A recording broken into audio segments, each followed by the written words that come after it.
Eu quero convocar quem tem a sua Bíblia, abrir em Lucas capítulo 13, nós vamos ler do versículo 1 ao versículo 5. E assim que vocês já estiverem localizados,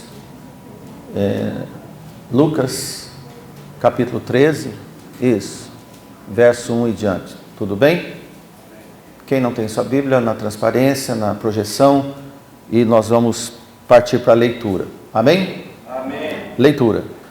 E naquele mesmo tempo estavam presentes ali alguns que lhe falavam dos galileus, cujo sangue Pilatos misturara com os seus sacrifícios. E respondendo Jesus disse-lhes: Cuidais vós que esses galileus foram mais pecadores do que todos os galileus, por terem padecido tais coisas? Não vos digo. Antes, se não vos arrependerdes, todos de igual modo perecereis. E aqueles 18, sobre os quais caiu a torre de Siloé e os matou, cuidais que foram mais culpados do que todos quantos homens habitam em Jerusalém? Pergunta Jesus. E ele já responde: Não vos digo. Antes, se não vos arrependerdes, de igual modo perecereis. Senhor nosso Deus, nós pedimos nesse momento sabedoria, consciência da presença do Seu Espírito, para que possamos trazer a Sua santa palavra e que cada coração possa estar expandido para receber as boas novas. Amém. E que aquele que o Senhor escolheu para falar, que seja preparado conforme a sua vontade. Amém. Em nome de seu Filho amado, queremos te agradecer e te honrar. Amém. Amém. Como você apontou e acompanhou na leitura, uma pergunta interessante foi essa: e aqueles galileus que Pilatos mandou matar? Por quê? O que aconteceu? O que eles fizeram? O que eles têm de pior do que qualquer um de nós? Por isso que esses homens, depois do intervalo do comentário anterior de Jesus, eles abordaram nosso Senhor para fazer esse questionamento.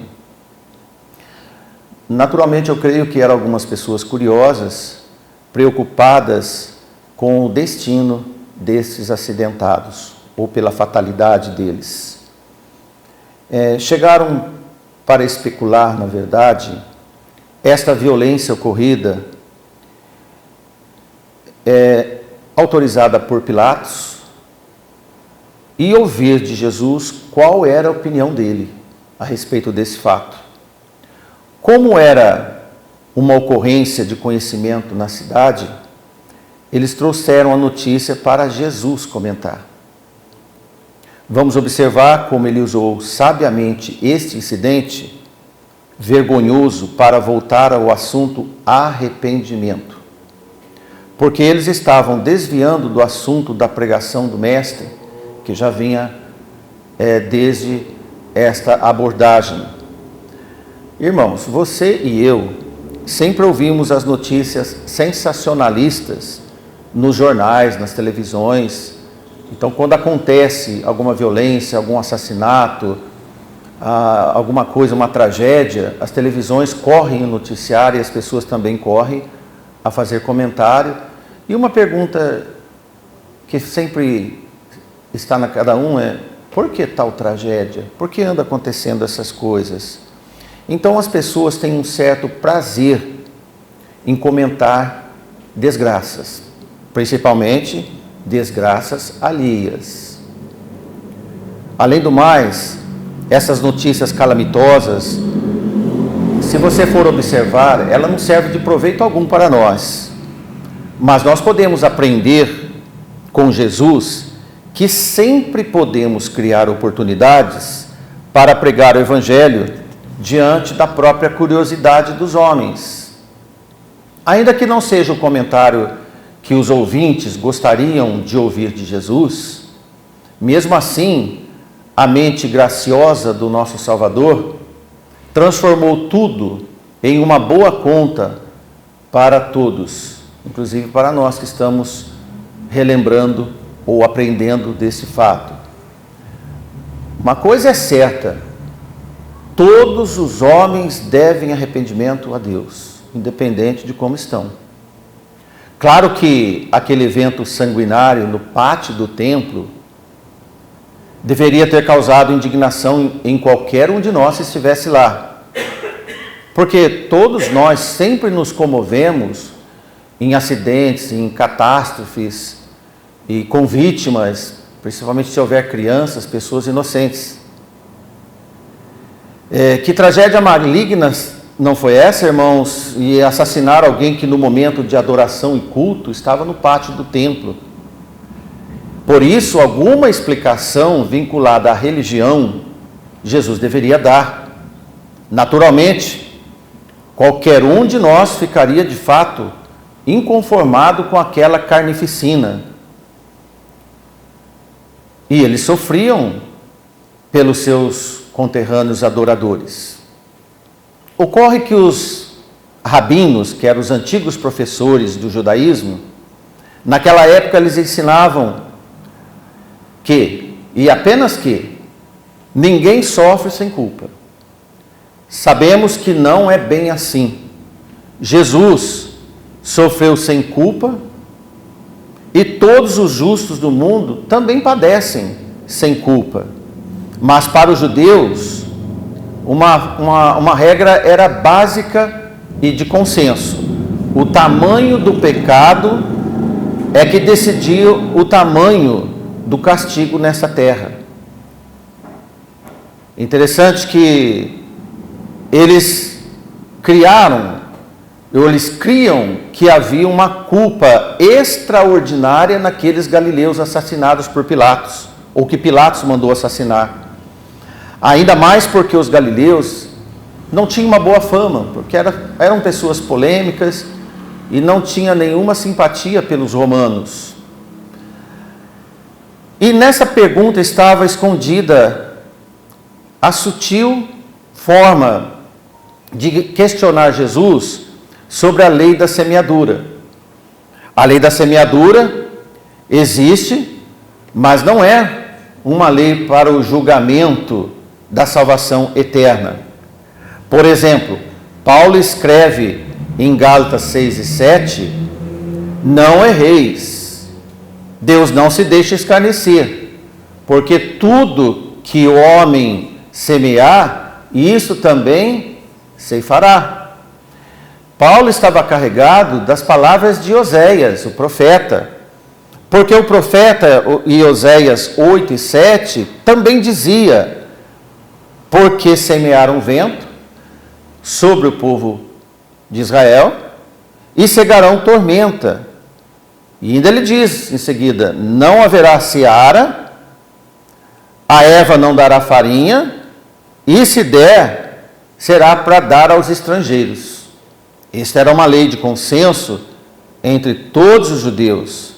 Então, nesta régua da lei, conhecida por eles, foi que fizeram a pergunta para o Senhor. Isto é, tanto maior o pecado, maior também as consequências ou sofrimento. Sendo assim, diante daquela tragédia, restaria Jesus revelar qual foi o grande pecado daquele grupo de galileus assassinados. Havia uma curiosidade que eles fizeram.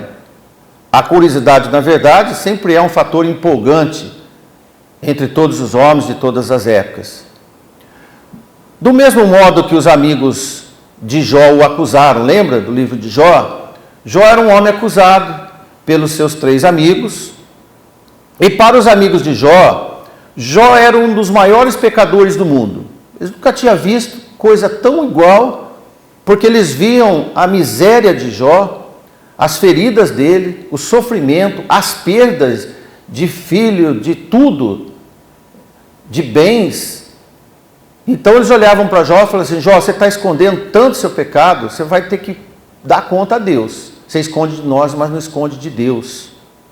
Mas quando nós vamos ler Jó 1:1, nós não vemos bater ou coincidir a sentença dos seus amigos sábios com o que a palavra de Deus escreve. Olha o que está escrito em Jó 1:1. E havia um homem na terra de Uz, cujo nome era Jó, e era este homem íntegro e reto, temente a Deus, e desviava-se do mal. Olha, irmãos, Jó era um homem de bons princípios, era um homem de boa índole. Então, por que esses amigos lhe sentenciaram assim? O embate foi longo, quase o livro todo, até que Deus restituiu tudo para esse homem, como nós sabemos. Aí você pode ver como que a tábua de julgamento do homem é imperfeita, mesmo os religiosos. Ela opera uma justiça, uma certa justiça, apenas para este mundo e diante dos seus olhos. E nós vemos que os amigos de Jó não entendiam esta resposta, não entenderiam também essa resposta de Jesus. De mesma forma, como nós falamos dos amigos de Jó, Jesus confronta com esta ideia de que aqueles galileus estivessem pagando grandes pecados cometidos. Jesus não aceita essa proposta. E que talvez também que Pilatos foi usado por Deus como a vara de Deus que se ocupou a praticar a justiça divina entre os assírios e os babilônicos, lembra? Para ir para o cativeiro. E o povo estava sofrendo porque desobedeceram a Deus.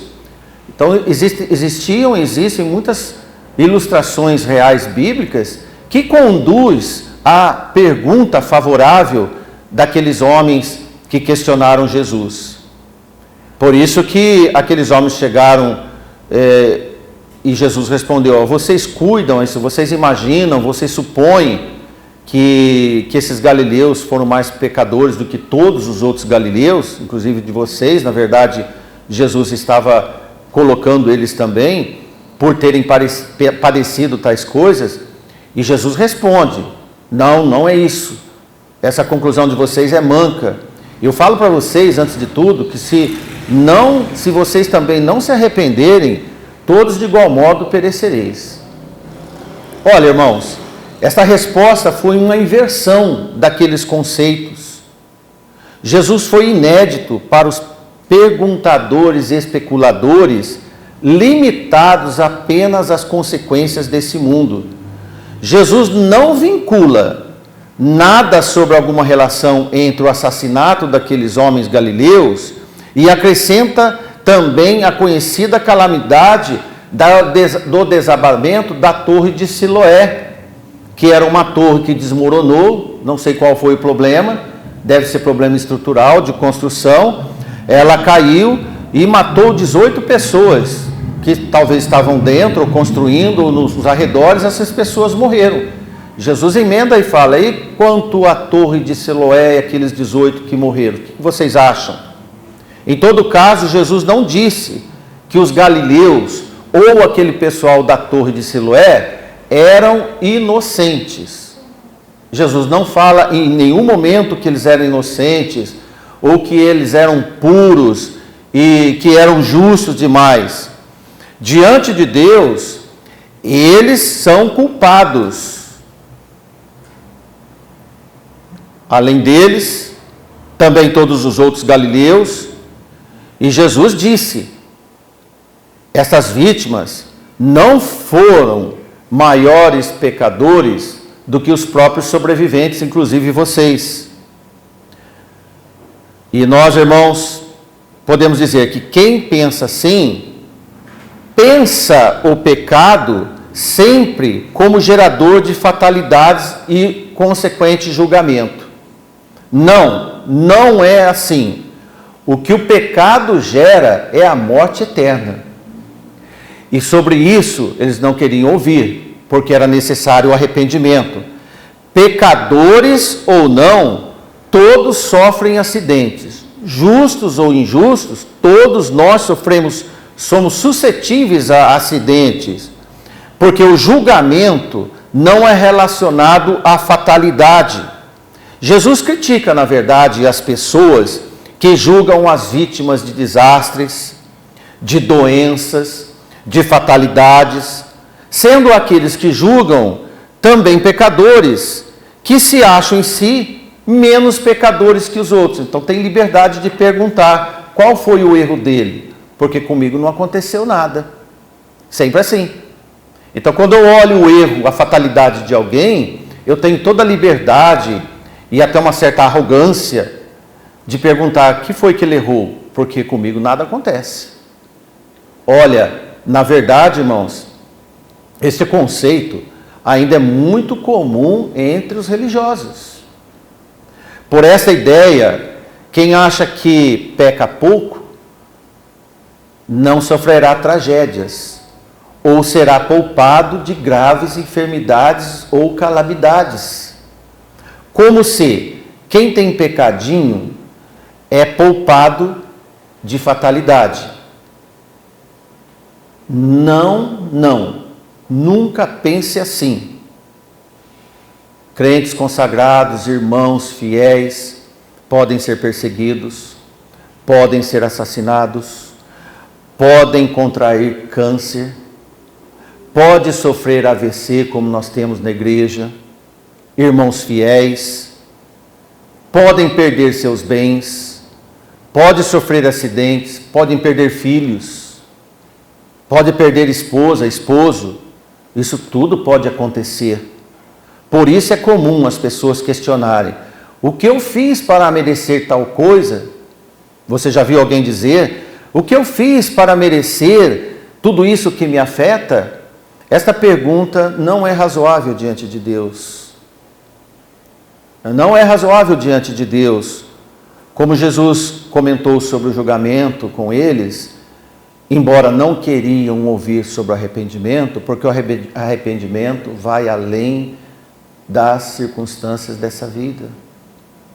O arrependimento, o reconhecimento dos pecados, é um outro nível em relação aos fatos deste mundo. Amém? Amém.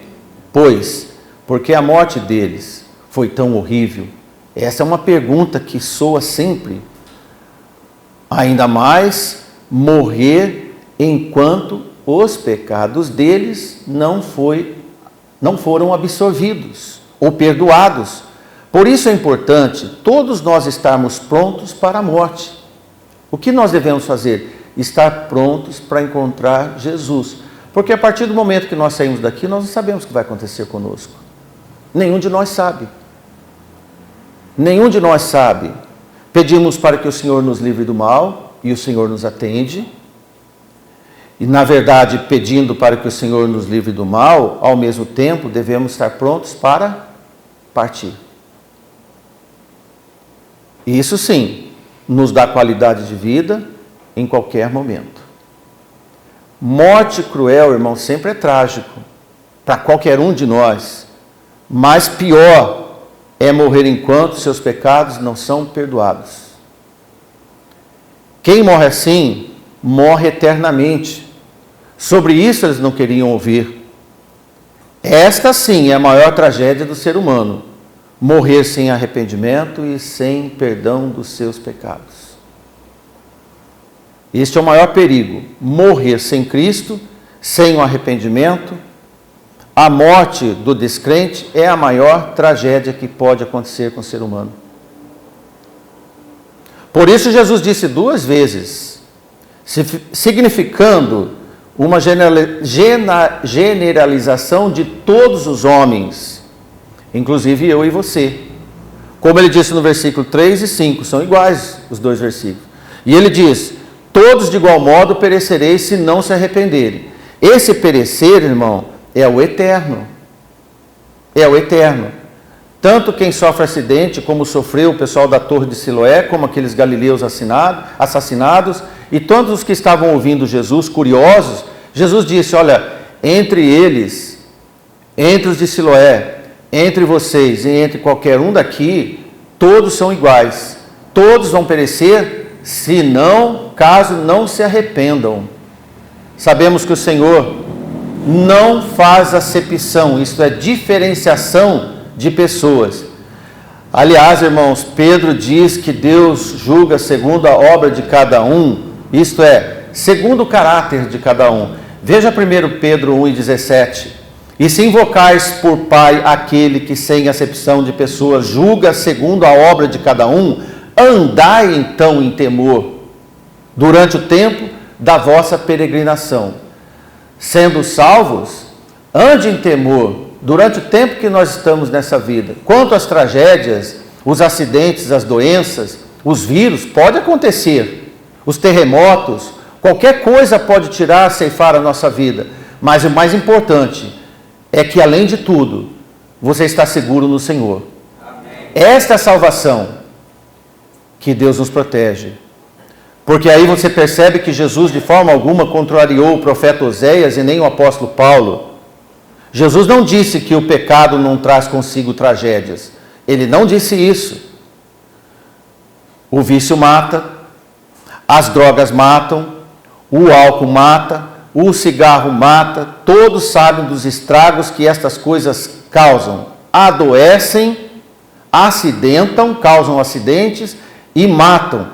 E abreviam a vida de muitos. Por exemplo, um bêbado ou um drogado dirigindo um carro na cidade, ele vai partir por alta velocidade e pode atropelar alguém inocente. E podemos fazer essa pergunta para Jesus: quem pecou mais? O bêbado e o drogado, ou uma criança que morreu esmagada por um carro dirigido por um homem desse? Qual vai ser a resposta de Jesus?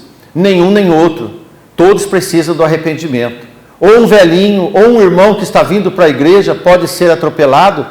E a pergunta é a mesma para Jesus: quem é que pecou mais? Esse irmão que está vindo para a igreja, na verdade ele era um homem tão mau para sofrer tragicamente assim? Jesus vai dizer: esse já estava arrependido, esse acidente para ele abreviou a sua vida, ele já está comigo. Agora, quanto o outro que matou, eu não sei como ele precisa se arrepender. Amém, irmãos? Amém. É interessante nós termos esses conceitos, porque todos os acontecimentos inconsequentes dos homens não fazem parte do julgamento divino para a vida eterna ou morte eterna. São resultados do próprio afastamento de Deus, da desobediência e as suas consequências. Mesmo assim, há o tempo de arrependimento para eles também. Lembra do ladrão na cruz? Aquele homem deve ter feito muitas coisas erradas, mas o dia que ele viu Jesus, ele se arrependeu. Com aquele homem não aconteceu uma tragédia, que foi a sua crucificação ao lado de Jesus, mas antes ele se arrependeu. Então houve a tragédia dos homens, que não perdoaram ele, mas ele foi com Jesus. Hoje estarás comigo no paraíso. Irmãos, em 2 Coríntios 5:10, olha o que Paulo escreve: porque todos devemos comparecer ante o tribunal de Cristo, para que cada um receba segundo o que tiver feito por meio do corpo, ou bem ou mal.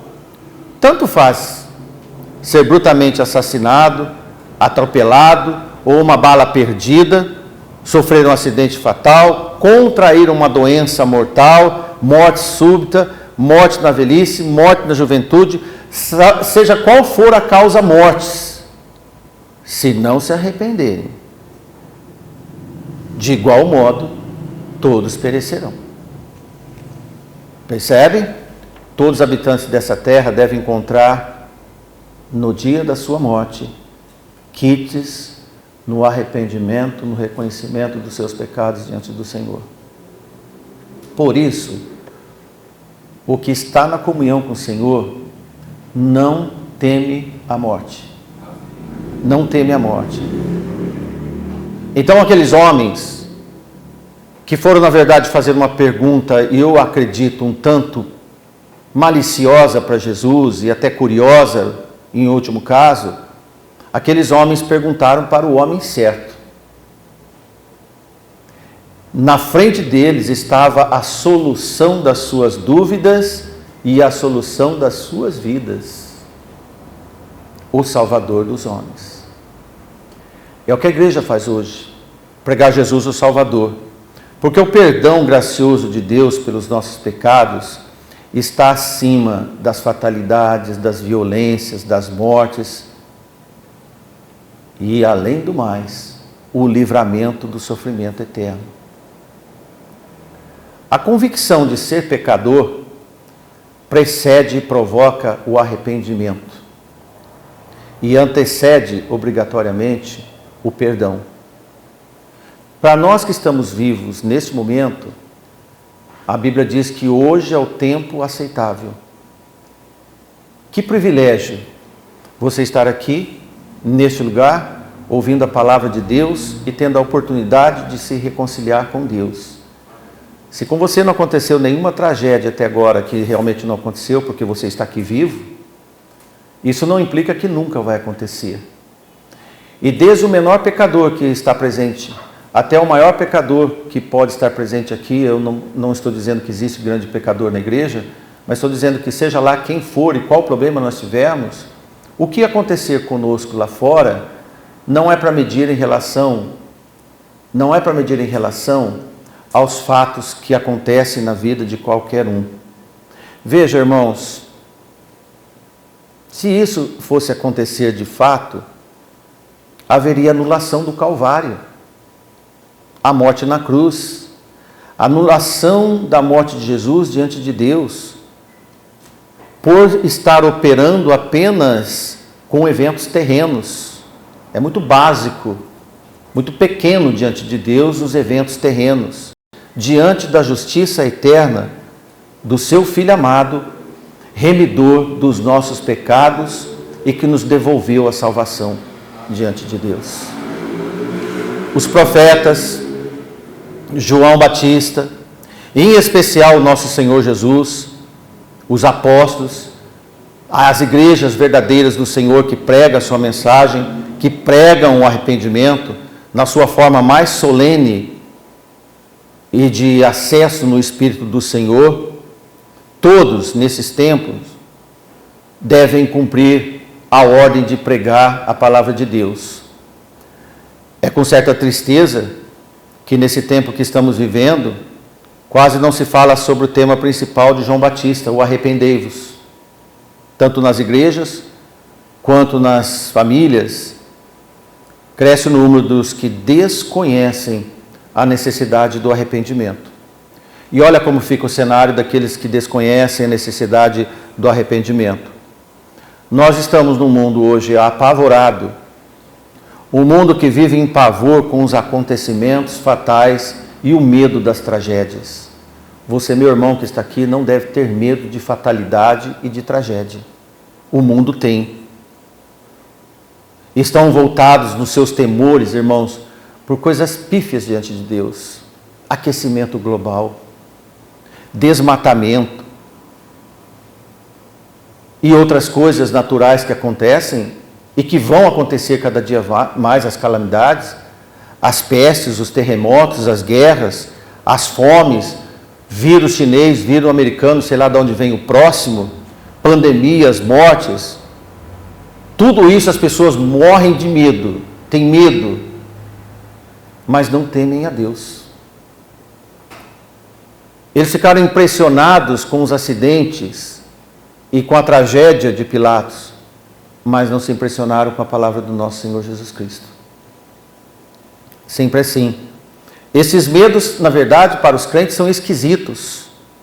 Para aqueles que conhecem a salvação em Cristo. Pois os homens têm medo de coisas, mas não temem a Deus. Têm medo de coisas. Nós estamos num momento em que o mundo está coisificando os medos através dos eventos e não o temor a Deus. E se não há temor a Deus, não há reconhecimento dos pecados e da necessidade do arrependimento. Isso é trágico, irmãos. Podemos com certeza dizer para você, esta é a maior tragédia por ser humano. Sendo assim, as definições populares, as causas de mortes, estacionaram muito aquém do que seja verdadeiro significado na vida absoluta ensinada por Jesus, com vistas à salvação e à vida eterna. E as pessoas estão fugindo dessa realidade. É enorme a dificuldade de conceituar o pecado de forma individual, porque a Bíblia diz que cada um dará conta de si mesmo a Deus. E as tragédias são coletivas. Olha que impressionante. Jesus disse certa vez em Mateus 7,3, porque isso é comum do homem, e diz: por que você repara no argueiro que está no olho do teu irmão e não vê a trave que está no seu? Então foge do indivíduo e corre para a generalização dos eventos, isso é as tragédias. Eles têm mais medo do coletivo do que encarar o individual diante de Deus. Assim como aqueles curiosos judeus que espalhavam esses temores e queriam descobrir os pecados dos assassinados, geralmente isso serve como fuga da oportunidade do seu próprio acerto individual, de cada um, da revelação dos seus próprios pecados, do arrependimento, como uma estratégia para esquivar-se, para esconder-se. Voltar e olhar para descobrir o pecado do próximo é uma forma de omitir os seus próprios.